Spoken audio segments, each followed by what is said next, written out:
안녕하세요 여러분, 성승민소입니다. 오늘 수요일이죠. 화요일 하루 전 코스피가 30포인트 넘게 하락했습니다. 특히 반도체 주요 주식들 삼성전자, 하이닉스 할 것 없이 장비주, 소재주 5% 이상의 급락을 보였습니다. 시장 참가자들이 겁을 먹었죠. 그 핵심은 애플 때문이었습니다. 그래서 오늘 제목도 팀 쿡, 애플의 CEO죠. 직원들한테 보낸 메일에서 1분기, 불과 몇 주 전에 4분기 실적 발표를 하면서 1분기 가이던스를 올렸었는데요. 그걸 하향했습니다. 왜냐하면 중국의 코로나 바이러스, 그 다음에 폭스콘 등 애플의 공급업체들이 생산량을 맞추는데 어려움을 겪는다는 여러 가지 이유가 있겠죠. 애플의 매출 감소, 반도체 주가의 하락을 가져올 것인가, 이게 가장 큰 관심사라 하겠습니다. 그래서 오늘 간단하게 다우지수나 나스닥 부분만 보여드리고 이 문제에 대해서 깊게 분석해 보겠습니다. 오늘 새벽 다우존스 공업지수 165포인트 하락했습니다. 그런데 나스닥은 1.57포인트 상승했습니다. 나스닥이 상승한 핵심 이유는 넷플릭스, 아마존, 테슬라가 많이 올랐기 때문입니다. 이에 대해서는 여러분들 신문만 보셔도 충분히 알 수 있기 때문에요. 이 정도만 하고 이제부터 애플 이야기 좀 해야 되겠습니다. 애플 CNBC 기사만 보더라도요. 레베뉴, 매출입니다. 즉 1분기 매출 가이던스를 경고했어요. 누가? 애플 CEO인 팀 쿡이 경고했습니다.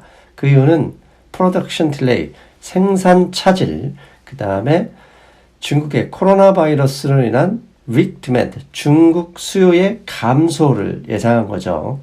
이로 인해서 애플이 1분기 매출 하락을 이제 서플라이 체인의 훼손, 그 다음에 중국의 경제의 훼손, 이 문제 때문에 구체화되는 거죠. 그런데 이게 애플로만 끝났으면 큰 문제는 없겠죠. 그런데 애플의 경고가 나오자마자 월요일은 미국장이 열리지 않았습니다. 프레지던트 할리데이라고 해서요. 열리지 않았지만 유럽 시장에서 반도체 관련 주가가 급락했죠. 그리고 이게 한국 시장에도 그대로 이어졌습니다. 애플과 반도체가 무슨 관계가 있느냐? 간단하죠. 2019년 11월부터 본격적으로 상승했던 글로벌 반도체 주식, 이건 결국 중국의 5G, 그 다음에 올해 가을에 예정인 애플 5G 스마트폰, 그 다음에 전체 글로벌 스마트폰, 5G 스마트폰의 매출 증가에 대한 예상 때문이었죠. 그런데 이게 매출이 중국 때문에 스마트폰 하락, 스마트폰의 예상만큼 판매되지 못할 것이라는 경고, 당연히 반도체 주가 하락을 이끌었고요. 반도체 주가 하락은 한국을 비롯한 주요 국가의 글로벌 지수 하락을 이끌어냈습니다. 그렇다면 먼저 확인하셔야 될 게 애플의 매출 하락, 좋아, 그건 인정할 만해. 그런데 그게 반도체와 글로벌 증시에 왜 충격을 가하고 있는지 그 관계는 먼저 좀 확인해 볼 필요가 있습니다. 왜? 이런 인과관계를 적어도 기억하고 있어야 향후 주가 흐름도 어른도 예상할 수 있기 때문입니다. 먼저 여러분께 기억을 좀 소환해야 될 것은 지난 2016년 이후 미국을 비롯한 주요 글로벌 증시의 상승 요인은, 핵심 요인은 결국 반도체 주가다. 보시는 그림의 맨 위에 파란색은 반도체 ETF SMH 상승분이고요. 밑에 빨간색은 다우존스, 그 다음에 파란색, 바로 위에 하늘색 같은 경우는 SPY라고요. 즉 S&P 500 ETF SPY입니다. 즉 지난 약 7년간 다우존스나 SPY, S&P 500이 72% 상승했을 때 무려 반도체 관련 ETF는 194% 상승했습니다. 저렇게 본격적으로 반도체가 시장을 이끌었던 건 아래 빨간 박스 보이죠? 2016년부터입니다.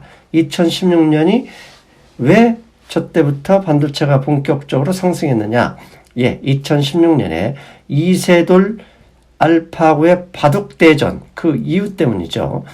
즉, 그 전에도 인공지능은 있었지만 인공지능이 알파고는 뭐냐?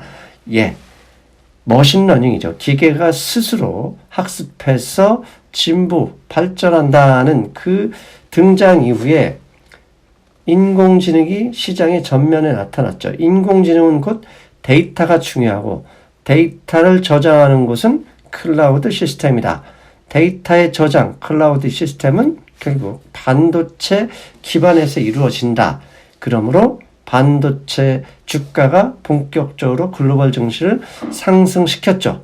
거기에 앞에서 말씀드린 대로 2019년 5G 스마트폰과 반도체 2017년 이후에 다시 한번 시작되는 슈퍼사이클의 관계가 깨질 수 있다. 이런 걱정 때문이 첫 번째고요. 두 번째는 월요일에 방송에서도 언급했었죠. 미국의 채권, 안전자산으로 이야기할 수 있는 미국의 채권뿐만 아니라 미국의 빅5, 빅테크 기업 5개의 이 주식도 안전자산으로 취급하는 건 아닐까. 이게 시장에 흐르는 뭐라고 하죠? 분위기였죠. 그런데 시장에서 왜 빅5 기업이 안전자산으로 취급받느냐? 보시는 것처럼 이 5개, 페이스북, 아마존, 애플, 마이크로소프트, 구글, 이 5개 기업의 순이익 증가율은 16%. 근데 5개 기업의 순이익 증가율을 빼버리면, S&P 500 기업의 순이익 증가율은 0이었습니다. 이 얘기는 반대로, 빅5 기업의 순이익 증가율이 하락하면, 전체 S&P 500 기업의 하락률은 훨씬 커질 수 있는 거죠. 그래서 애플이 매출이 하락하면 순이익 증가율은 당연히 하락할 것이고 그렇게 되면 증시의 하락 요인이 돼버릴 수 있는 거죠.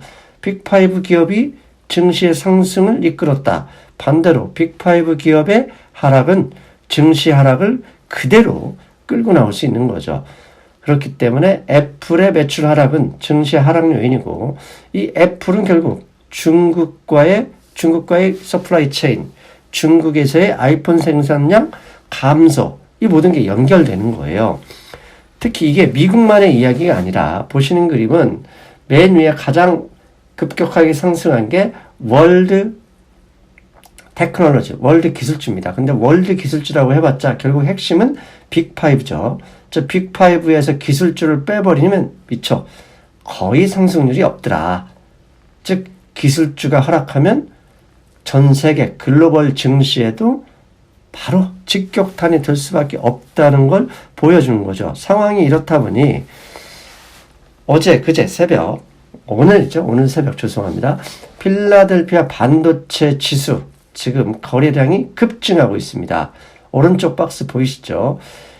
애플의 매출 하락이 일시적이냐 아니냐를 투자자들끼리 저렇게 거래량으로서 치열하게 다투고 있는 거죠.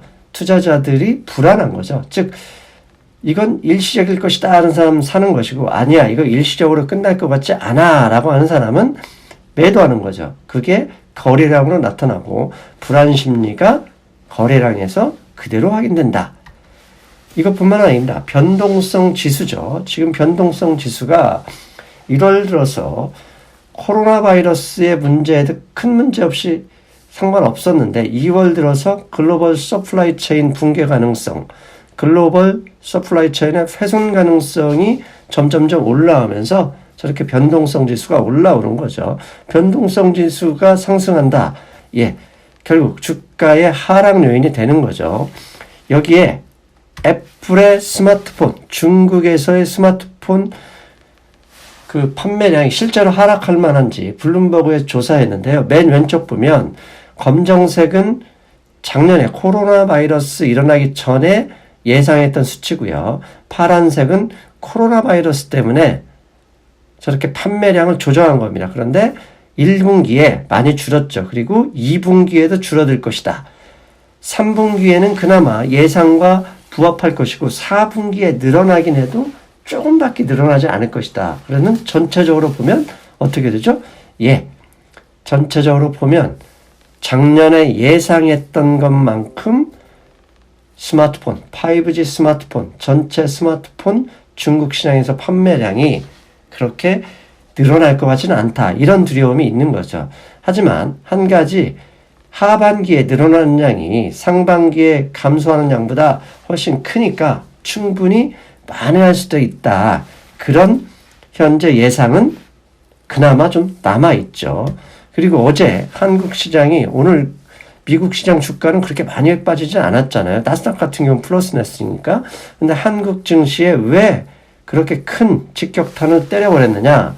지금 보시는 그림은 이것도 블룸버그에서 나온 건데요. 왼쪽에 보면 코로나 바이러스 때문에 글로벌 순이익 센티먼트, 즉 순이익 심리라고 하죠. 사람들이 느끼기에 순이익이 저만큼 많이 하락할 거라고 생각한다는 거예요. 그런데 오른쪽에 국가별로 봤더니 가장 큰 나라, 순이익 증가율이 하락할 때 가장 크게 영향받는 나라는 UK, 영국이었고 그 두 번째가 사우스 코리아, 한국이라는 거죠. 어쩔 수 없습니다.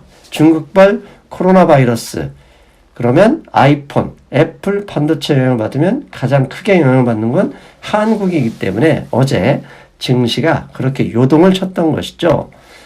그러나 한 가지, 정부가 중국 인민은행이 MLF 금리죠. MLF 금리를 인하했고요. 그 다음에 경기 부양도 지속적으로 지금 현재 독려하고 있습니다.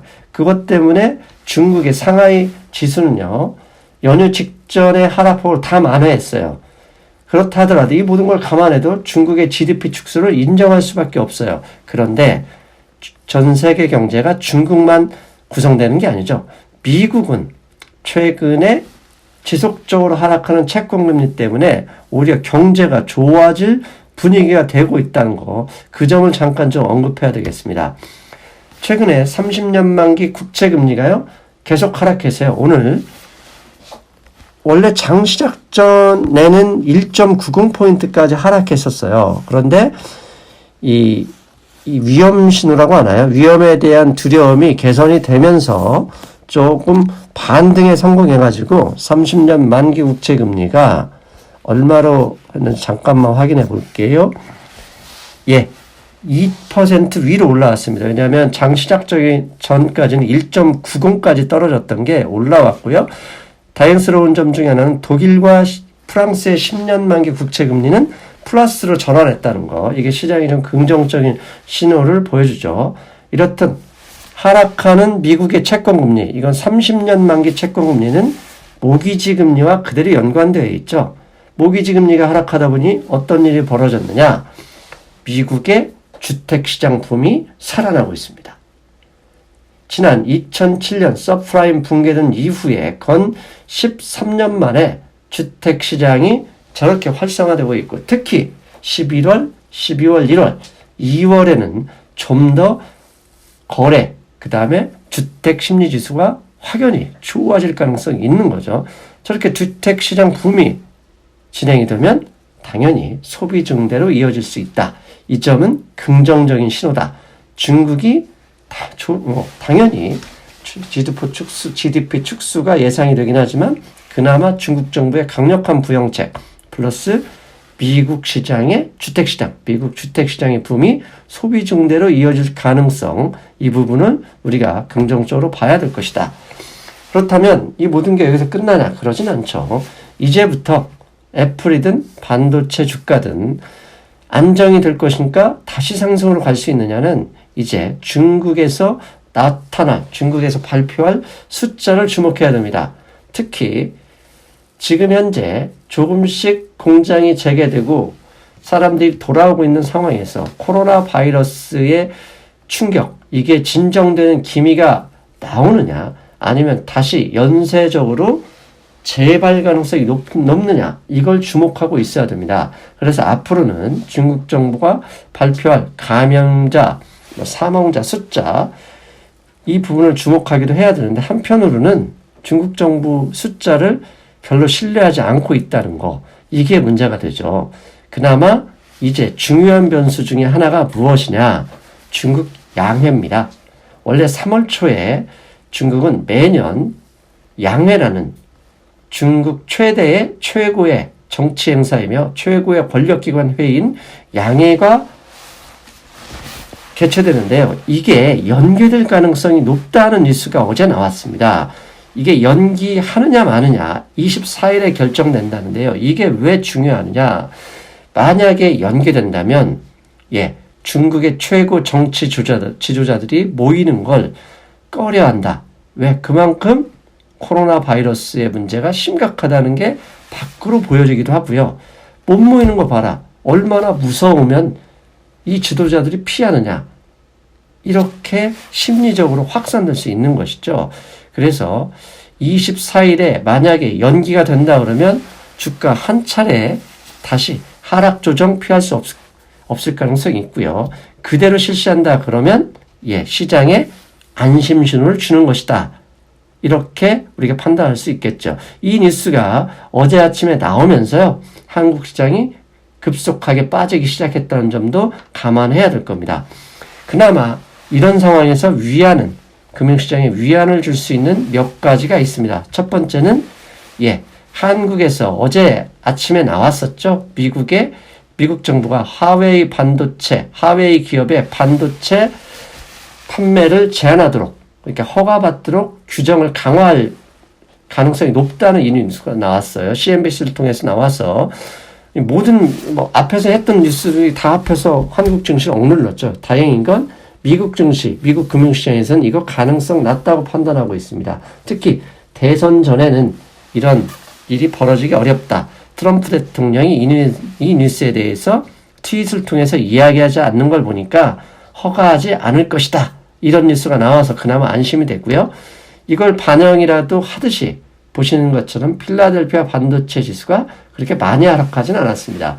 저 정도 수준이면 애플의 매출 하락 가능성 때문에 나온 것이지 화웨이를 공격한다거나 화웨이에 대한 매출 이런 규제가 실제로 있을 가능성이 높았다 그러면 더 많이 폭락했겠죠. 미국 금융시장에서는 이 뉴스는 그렇게 심각하게 취급하지 않고 있다는 점, 이게 위안거리고요. 그나마 또 하나, 어제 중국 정부가 미국산 제품에 대해서 관세 면제를 허가했다고 합니다.